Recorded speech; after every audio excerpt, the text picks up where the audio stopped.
Hello and welcome to this Mad About Sports live stream. And we are here to be talking about the England versus Australia game, which will be taking place in some time from now. Now, all that you know, it's going to be a cracker because it is a mini Ashes as they already call it. But England versus Australia in a T20 World Cup, with Australia already having won one game and England's first game being a washout, both the teams would want to continue, especially Australia. They would want to continue the winning momentum, and England, the defending champions, would want to make their mark in this tournament. Now, you saw in the last 4 days, last 3 days especially, three different results, which is not quite the usual result as one would like to expect. Canada defeating Ireland, or this morning, Afghanistan defeating New Zealand.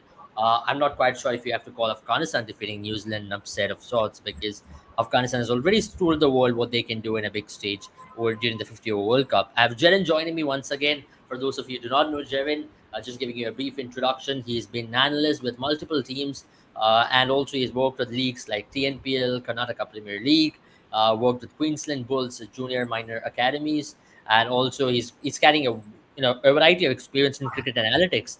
Now, talking about cricket analytics, if you want to make a career in cricket analytics, just like how people like Jaren have made, and if you want to have a very lucrative career in it, do not forget to check out our course on Mad About Sports. Click the link in the description, fill the Google form, and our team will get in touch with you. Thank you, Jaren, for joining us once again. Let's talk about this game, England versus Australia. How does this game sound like to you? It is definitely one of the most marquee and lucrative game in this table for sure, in this group for sure. They have definitely, aside from themselves, you would probably have to say that the rest of the three countries aren't at the same stature that England and Australia have, and I think potential favorites as well, obviously, to this tournament. Both England and Australia are two of the best squads coming up ahead, and England, we still haven't seen them in action because of the, obviously, as you mentioned, that they had their first game washed away.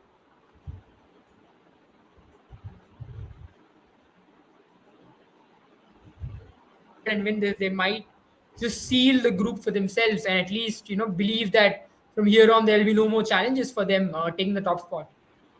Absolutely. It's good that you mentioned that, especially for Australian team, right? You've already seen few comments coming out from the management that Pat Cummins might play today. How do you see that particular conundrum? Because obviously they all take it as a sport. They're all a team, and at the end of the day, Pat Cummins, Hazelwood, and Stark not playing together. That was a little bit of a surprise for you. Did you expect Nathan Ellis to get the nod ahead of a Pat Cummins who's coming off a terrific IPL himself?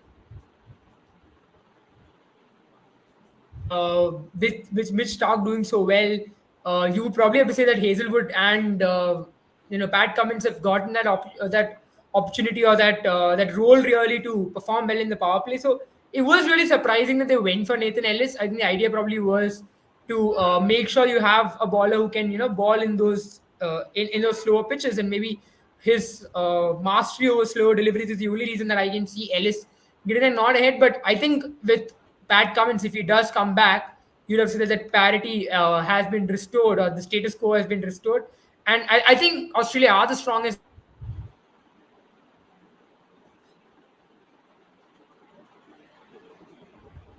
But you would have to still say that in combination, the three of them are a very difficult trio to get away with. Absolutely. Let's talk about English team now. Coming off a series win in Pakistan, they've not had a lot of cricket in USA or in West Indies because they decided not to play their warm-up games because they had just finished up a series against Pakistan. How do you see them? Because they look very good against Pakistan as a bowling unit, but against Scotland, 90 runs is what they consider in 10 overs. Look a little wayward. Obviously, we did not see the full game, so we can't really judge as to how that performance could have gone. But England team, even the last World Cup, they started off pretty slow, losing to Ireland at the last World Cup. Then they picked it up, right? And England's record against European teams weren't good, anyways. They've never won against a European team in the T20 World Cup. So, how do you see them going into this game? Because they've got some positive news, especially with Phil Salt striking the way he's doing. Then there is a Will Jacks and Johnny Bairstow and Josh Butler. They form like a totally powerful core of top six. Yeah, I think for me, even those that is probably what they'll be more worried about, right? That is the batting on a pitch or in conditions where you would really have to say that it's much slower. not as quickly onto the bat as some of the English players like. It's important that these lads, their batting really performs well, and if that can continue, then I think a lot of their problems will be sorted. If you look at their bowling as well, I think it looks a lot more secure than what we have seen in the previous editions, and previous editions have been editions have done well. So I think with Mark Wood, I think Adil Rashid and Moeen Ali are going to be very important for them. Aside from that, Jofra Archer coming in and performing, maybe not at the level that we are used to seeing him perform, but definitely at a very high level for sure, is something that really gives them good news. So that's what makes this match very interesting, isn't it? Because it's going to be two teams who aren't yet very well settled, because we saw Australia as well struggle against Oman on those slower pitches where pace was not on much on offer. So today that's going to be the challenge. If both the teams can maximize their bowling, especially their spinners, and then if their batting can, probably even withstand the kind of tactics that the opposition will throw against them, I think that's what's going to be important, because two teams who like a lot more pacier, a lot more quicker wickets coming onto slower pitches of the Caribbean islands and trying to perform there. So that is going to be the How do minimum. you see the pitch playing out? Because today morning you saw a game in the Caribbean islands where it was kind of surprising for me. I would say so because I did not know what to really expect out of that pitch as well. Because you saw pitch play out quite differently in comparison to how it could have. Right? You saw in the first innings the pitch was okay, then it got slower, and the second innings the pitch was really hard for batting, and New Zealand really did struggle. Today the game is in Barbados. How do you see the pitch over there to play out? Yeah, I think this is the same pitch that was used that England played on in the previous encounter as well against Scotland. That is, so I believe Abel in this sense you would have to say that it's going to behave in a very similar manner. And pretty much what we have seen as well in CPL in the past is that it's always been slow wicket. Power play always becomes important. The hard new ball, the best way to score possibly is to go after the bowling in the power play. And we've seen that as a trend on pitches that I've in the Caribbean islands, right, throughout this World Cup, where the teams that capitalize the power play are the ones who really end up doing well. And despite capitalizing the power play, the teams are ending up at 160, 170 and not crossing that, because once the ball gets softer, it's become much more difficult to get the timing right, get the power behind the ball. So I think both these teams, in that sense, would believe that they've got the batting, they've got the opening pair, so as to say, to be able to encounter the power play, and they've got the bowling as well to ensure that they minimize the runs they give away. Now, I believe the one who wins the power play today is going to be the team that goes on to win the match. I mean, good point there. The one who wins the power play will go on to win the match. Now that you mentioned that, England, yeah, we know the approach they take in T20 cricket, which is to go bang bang, and they've really been successful in doing that. So, do you think in pitches like this they have to adjust a little bit, or do you still back that ideology of, you know what, let's go berserk and see how things go from there? Oh no, I think you'll have to rein in a bit. Respect the pitch at the end of the day. I believe power play is the one place where you can really go after the bowling, but maybe considering the fact that the pitches are going to be a little bit more slower, you probably will have to adjust a little bit more the way you play your shots. You'll have to play a lot more down the ground. I know a lot of English and Australian players love going across the love playing across batted shots against spinners, especially, and that's the way they play spinners. I think that they'll have to rein in. They'll have to go down the ground. I believe you can still play aggressively, but probably as a batting unit, you shouldn't expect anything more than 8 to 9 runs per over after the ball gets old, and certain amount of overs have been balled. Probably after the 10th over, you're going to have struggle. You're gonna have be struggling to score boundaries. So singles and doubles again is going to be very important. You're gonna have to rein in a little bit your boundary scoring instinct. I agree. I mean, that's a good point, especially the boundary scoring instinct, as you rightly say. But let's talk about the pitches, right? I mean, yesterday also we did speak about pitches in an overview. But how do you make of these pitches in the T20 World Cup thus far? Are you quite happy with it, or do you feel the game is slightly boring? Because now with these pitches, all the teams have an equal amount of chance, even if you're not superior in terms of skill, but you can match up because the pitches are playing in a very tacky fashion. Yeah, I think these are the pitches. I mean, the World Cup has not at all, been boring to so as to say, because we've seen. I wouldn't call it upsets, but definitely unpredictable nature of this tournament. We saw Oman really push Australia to the brink. Of course, today morning we saw. I think today morning you probably wouldn't call it an upset because you knew that Afghanistan were the stronger of the two heading into that match, considering how the pitch was going to behave. And that is the worry that these the teams that are not used to facing slower spinning tracks, in this World Cup, that is going to be the big threat, and that's why I believe even the IPL didn't help a lot because we did not get those kind of pitches in the IPL, except for maybe Chennai on a few occasions here and there, or maybe a Kolkata. And you do not see these pitches, even traditional slower pitches, that are as slow as what we are used to seeing. So that is something that we've not seen in cricket in a while, and we haven't had consistent cricket in West Indies for a while now, where teams have been going there consistently and playing a lot of matches. So I think a Yeah. lot of teams are underprepared in that sense because, as I rightly said, right, you haven't played a lot of matches in West Indies, and then you're also having matches in US where the pitches seem to be completely different of what you're getting in the Caribbean Yeah. islands. So that is a big challenge, especially towards the later half of the tournament, where a lot of cricket will be played on these pitches rather than the US pitches. I mean, you who have spoken about the slower nature of the pitches. I mean, we were worried about it before the start of the Yeah, World Cup in itself that in the Caribbean you will get slower nature, and I think it's in stark contrast, isn't it? Because in US, in New York for that matter, you're getting a lot of seam movement and you're getting ball to jump across. Not a lot of turn there, but in Caribbean it's totally a different ball game. Though Fazal Faruqi like bowlers did come into play in both of the occasions. I think he's picked up what 9 wickets in 2 games. That's yeah. crazy. And Afghanistan have been the best team of the tournament thus far in terms of net run rate, with a positive net run rate of 5. But coming back to today's game again, Mitchell Stark, I mean, you saw him ball against Oman.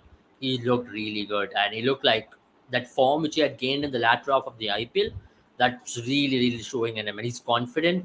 And how important is he going to be, especially against a Josh Butler and a Phil Salt? Because Phil Salt was his Mitchell Stark teammates in the IPL, but they're going to be up against each other over here. And it's going to be an interesting battle. You're right. I think it's going to be a key battle as well for both the teams because England would bank on Phil Salt to get them off to a flyer, as we've already spoken. Power play is such a key element in today's game, and Phil Salt definitely one of the key ingredients, if that's the best way to put it. And Stark, on the other hand, I think big tournaments. He is a big tournament man, right? We've seen him perform over a decade in big tournaments, whether it be neutralizing Brendan McCullum in the 2015 final or even 2019, not 2019, but rather 2023 finals that I think a lot of Indian fans would like to forget. We saw how much Stark, stood up and absolutely, I mean, contributed in decimating the Indian batting lineup. So he's definitely going to be a key player for them, and he's come back roaring in form. He's been a player who's been absent from the T20 glory for a while, but all of that is forgiven or forgotten now because it just seems like the kind of player that people were afraid of in 2016, 2017 in T20 cricket itself. Yeah, I mean you're right. I mean he looks in good form as well. But we have talked about one player here. He's not been really been in good form. He did not have a good IPL. Even the first match got a first ball duck. Glenn Maxwell. I mean there is already a lot of people asking Cam Green should be included ahead of a Glenn Maxwell, but Australia are persisting with Glenn Maxwell because he still provides an extra spin bowling option. Yeah. How long do you persist with Glenn Maxwell? You still expect him to come good? Okay, it's just been one failure with us, the Australian team, and the majority of the failures came in the IPL. What is happening with Glenn Maxwell? Like, what is going on? That's the biggest question. I think it's pretty Glenn Maxwell thing to do, isn't it, Abel? Where you don't really know when Glenn Maxwell clicks, but you need him in the team because whenever he does, you know that Glenn Maxwell's going to win you at least two matches in this tournament on his own. Now, and I believe you need to stick with him because of two reasons. Obviously, one, he can utilize spin really well on a good day, and secondly, he himself can provide a little bit of spin bowling by himself. And I think looking at the squad as well, Australia are banking on Glenn Maxwell to be their number two spinner and to assist the likes of Adam Zampa to create that pressure in the middle overs. So I think in that role he'll still perform. And for me, with the bat, I know he's been sketchy, but you just feel like he can still contribute with the ball, and that's I think that's always what I believe in Australian cricket philosophy has been, right. As long as a player is contributing towards the win, he doesn't really need to perform at 100%. If he's contributing 50 to 60, 70, and the whole team is clicking, they will still put him in there. So I believe he's key for them, and I think he should stick with him for at least a Yeah, there's lot a question longer. as well. When will the real Yeah. Maxwell show up? That's Like, the thing, Kushagra. We never know. Glenn Maxwell is that kind of a player. When he comes roaring in form. He's a big show, and he puts the kind of show that even thumbs teams. I mean, brings his team out of a unlikely situation to win. I mean, Afghanistan pretty much know what we're talking about here. That game Yes. looked absolutely lost to Australia, and he brought Do you them think he's back. trying to overdo things at this point? Because maybe he can take a little bit of a time. Now, that's when Maxwell always come good, right? Maybe you give him that Yeah. first 7, 8 balls or 10 balls, then he comes good. But now here he's trying to hit from the first ball, which is not needed of sorts, right? Because he's got all the time in the world still to cover up for the 7 balls he can miss. Yeah, I think that's a very good point. It's been something that a lot of experts have been pointing out that this lad has been trying to overhit the delivery. I mean, basically he's been just overcooking the kind of shots that he's been playing, and he's been trying to thump everything out of the ground. I think that's Yeah, something he needs to little bit just bring it down, especially considering the kind of pitches he's playing on. The entry point of Glenn Maxwell is always going to be at a place where the ball isn't going to come onto the bat as easily, and it's going to take a little bit of time. And yeah, I think Glenn Maxwell, of all people, can take that little bit of time because he's got the wherewithal to make sure that the strike rate is not an issue. And as long as he's there, the Australia will believe that he can always, make bring back the yeah. required run rate. So that's something he needs to be told. I believe that he can take a little bit of time. He can afford that little bit of time. And you're right. Once Glenn Maxwell starts doing that, he can be a lot more destructive. I think we've seen that throughout his purple patches. Whenever he's taken a little bit of time, he's always been a threat to the opposition. Another interesting figure I want to point out is Marcus Stoinis, right? Because on the other end of the spectrum, he's been in some good form, and he showed in the last game as well. Though Australia did not get off to a really good start, but his innings was a difference. If you look from Yeah. Oman, really creating an upset of sorts, he scored that brilliant 60 on a wicket which was really hard. Even David Warner scored the 50, but he took his own time. But Marcus Stoinis, he's been striking the ball well. How important is he? And can we see a possibility of a Cam Green as well? Because why I'm saying Cam Green, because Cam Green has got a similar potential to come in and change a game on his own. I think Cam Green obviously is one of the I mean, he would find himself in most teams, right? In this tournament, starting for any other team except for Australia, unfortunately, because they're blessed with so many all rounders. You've got Mitchell Marsh, Stoinis, Maxwell, and then Cam Green if he ever got to play. No, that's the unfortunate part about it.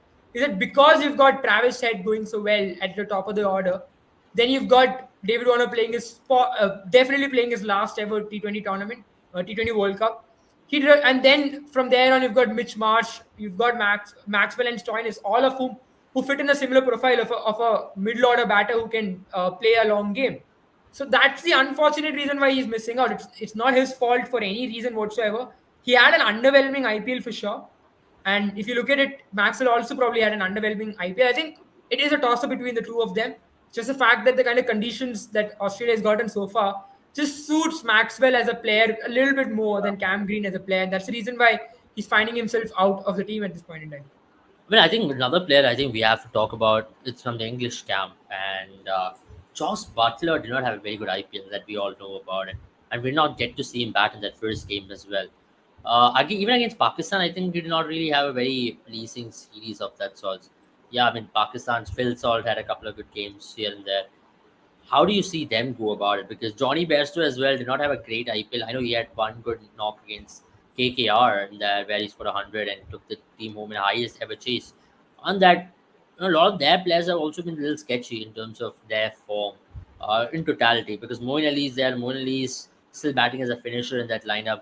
Then Liam Livingston, who again had an underwhelming IPL. How do you see them come good? Because this is a different challenge altogether there. Yeah, I think he has. I think when it comes to the two matches that he's played, in 2024 he's looked okay. He's looked really good actually. Yeah, but he had that one innings of 84 and then of 51 and then I think 39 of 20. So he's had a decent outing with England so far.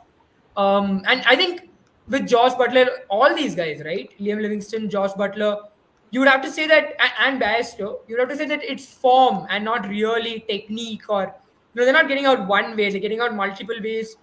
It's just about clicking. And these are the kind of tournaments you hope that these players do click. Today will be a very good challenge for them, a litmus test for sure, Yeah. how these lads perform. And one Yeah. thing about England batting is they've got so many superstars in there that even if a couple of them perform, that should be enough for them in on that day. And that is the luxury that this English team has. So if Butler can come back to the way he's been batting and combine it with the way Phil Salt is, I think that's going to be interesting to see. What And did you make of Jofra though in the first match? I want to talk about Jofra and Markwood because they both bowled really well in comparison to yeah, Chris Jordan or rest of the bowling attack because they both still are setting the tone. How do you see him come good? Because Jofra Archer is a big factor. I mean, we've not spoken about him enough in the last couple of years, but now that he's back, what did you make of him? Is he back in rhythm, or do you still think he's a little off from where he was before? I think we haven't still seen him full throttle. I mean, the Jofra Archer, we know the terror that he was before his injury. He is still yet to be back, but he's still a solid bowler, very bankable bowler. He's got the pace. He's still hitting the deck hard. He's still causing issues for others. I think. There are wickets where And there's, he hits the deck hard. He hits the deck hard, and just causes a discomfort for batters on the back foot. He's still that bowler. So in many ways, it's good to see. It's very good news for England. You've got two yeah. very quick pace bowlers up front, and I think on these kind of wickets where you need that little bit of extra pace can always help, right? It just Are you causes. surprised at the fact that they've gone to a Chris Jordan again? Uh, I am. I Why I am. say why I say this is because they still have options and what Reece Topley. Do they want to Yeah. lengthen the batting order? Is that the reason, or maybe even a Sam Curran is not a bad option, isn't it? Because Sam Curran, I still think brings a similar mold as what Chris Jordan does, and maybe and remember Sam Curran was a man of the tournament in your World Cup winning campaign, so and maybe on pitches like this it will suit him a lot more. Yeah, I think that is something that even perplexes me a bit. I really expected Sam Curran to be the one to start over the likes of over the likes of Chris Jordan. I was very surprised when I saw Chris Jordan playing in that lineup for in the Pakistan series. It just was very surprised. I really don't understand the reasoning behind it. I think Reece Topley as well. Now, if you really need a very good bowler, you would go with Reece Topley. But otherwise, if you need what you need, what Chris Jordan is probably doing for you is lending your batting order, like you mentioned, Evil. But even That Sam really Curran can do brings in, that. yeah, exactly. That really brings in the question: why not Sam Curran? You've got a left arm pacer as well. That's something that you don't have because you've got Jofra Yeah, and Markwood, both right arm pacers. With a left arm pacer, someone who can ball really well, whom you can trust and a in the better death batter, like this. Yeah.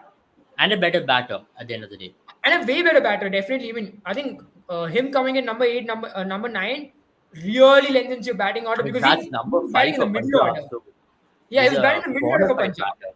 So he's someone who can definitely do that. And if you need someone, if you feel like your batters are getting stuck against spinners, he's someone who can really bring in and be used as as a pinch hitter against spinners. So he gives you a lot more options. I just don't understand why Chris Jordan is the one who's getting that start ahead Yeah, because you've given him a lot of opportunities. He's always been a mediocre player at best for England, and it's not like you don't have options. So that really does surprise me too. I mean, I have a very interesting point here. I think the only reason they're going with Chris Jordan is because they're unsure of death bowling here with Mark Wood. That's the only thing which I can identify. Yeah, but I Because mean, yeah. But I don't know. again, That's my only point that's here. where once again you would say that, and you'll probably agree with me when I say this, that Chris Jordan isn't as good at T20. I mean, death bowler as probably you would say Sam Curran is because he's Yeah, I mean, proved his Chris mettle. Jordan, I think, is a made-up death bowler of sorts. I don't really see Yeah, his stats being really good. He still goes at what 11 to 10 economy, and that's quite a lot if you're talking about a fast bowler, and especially someone of Chris Jordan's sorts. I mean, whenever you've seen Chris Jordan ball in the death, it's always been because you've been lacking options, right? Whether it be Yeah, IPL or whether it be any other tournament, you just felt like yeah, he is lacked the team that lacked options have had to bring in Chris Jordan. Like you said, he is a death bowler by mistake, if that's the best way to yeah, put it, or a death possibly a bowler you can use if you've no other option left. He yeah, can still defend 15, 16 runs yeah, in the last yeah, over, but can you bank on him to make sure that he doesn't give more than 13, 14 in the death overs? That is a question mark that will always remain. So I believe absolutely. on a pitch like on pitches that England are going to play, you just have a better option in Sam Curran or Reece Topley. Yeah, absolutely. But yeah, I mean, before we end the stream, who are you backing for this game? Are you backing England to win, or do you think Australia can still do it? I think for me, if you ask me what the favorites to win the tournament, it's still Australia. A lot more than maybe in England is. And that's not to say England aren't favourites by any margin. Just that Yeah, England edge over them because of the players and the form that they're coming into yeah. in this tournament. So I believe today Okay. as well it'll go the same way, especially because England did look off colour in the few overs that they played. Yeah. One, and secondly, I just believe that Australia have had more match practice than England have had. Hmm. I mean, right, obviously, and there's no two ways about it. So I really hope Australia come good, and even England comes good. I hope it's a good game because last couple of Yeah. occasions when England and Australia met in T20 World Cup, it was more like a one-sided affair. It was edging towards England a lot more, I felt, than anything else. Yeah. And I hope it changes at least. I remember one of the games where Australia were bowler for what 110, 120 of that sort. So yeah, so I hope that changes at least for this game. So thank you all for watching once again. Thank you, Jaren, for joining us. And if you really are interested in cricket analytics, once again, do not forget to check out our course, Mad About Sports. Fill in the Google form, and our team will get in touch with you. As I'll repeat, you can work in multiple industries with the cricket analytics job, which you can do. You can work in the sports media industry. You can work with sports teams. You can work with companies who are, doing stats for teams. So you have multiple options as well now with a career which is booming in cricket analytics. Thank you, Jen, once again for your inputs and your insights. Have a good time, all of you. See you all very soon. Bye bye. Bye bye, guys.